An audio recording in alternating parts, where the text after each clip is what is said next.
নির্বাচনের দাবিতে আমাদের আন্দোলন করেছি। আজকে অনেকে নিবন্ধনহীন ও মার্কাহীন অনেক দলের নেতৃবৃন্দরা আজকে প্রতিনিধিত্ব করছে। আজকে সার্জিদ আলমদের মতো আজকে অনেকের আবির্ভাব হয়েছে 5 তারিখের পরে। আমরা যারা মাঠে ছিলাম আমরা দায়িত্বশীল ভূমিকা রেখেছি। আজকে আমাদের লোভ লালসা স্বার্থহীন নেতৃত্বের কারণে এই বিপ্লব হয়েছে। আমাদের অনেক বিএনপির অনেক নেতা কর্মীরা এখন তো পুঙ্গত্ব বরণ করছে, অনেকে হত্যার শিকার হয়েছে, গুমের শিকার হয়েছে। আমরা তাদের তদারকি করি না। আমাদের মাঝে আজকে যিনি প্রধান অতিথি তার ছেলে সানিয়াতকে কিভাবে ডিবি অফিসে গিয়ে নির্মমভাবে নির্যাতন করেছে, সেই পয়সাতে এবং লোমহর্ষক ঘটনা আজকে আমাদেরকে শরীর শিউরি উঠে। আমরা বলতে চাই আমাদের বিএনপির প্রতিনিধিত্বে এই ধরনের ঘটনা কিন্তু উপস্থাপন করা হয়নি।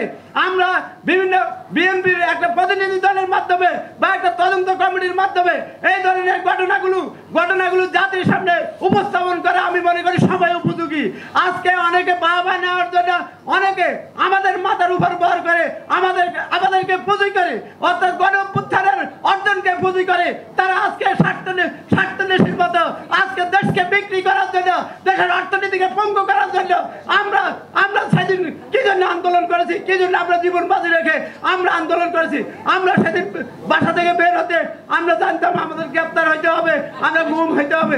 তারপরে আমরা এগুলো জানার পরেও আমরা কিন্তু দেশ এবং দলের প্রয়োজনে বেগম খালেদা জিয়ার মুক্তির দাবি সহ আমাদের অনেক ইতিহাস আছে। অতএব আমরা ইতিহাস বললে অনেক লম্বা সময়ের ব্যাপার।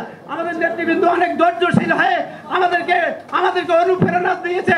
আমাদেরকে অনুপ্রেরণাকে আমরা কাজে লাগিয়ে আমরা সামনের দিকে এগিয়ে যাব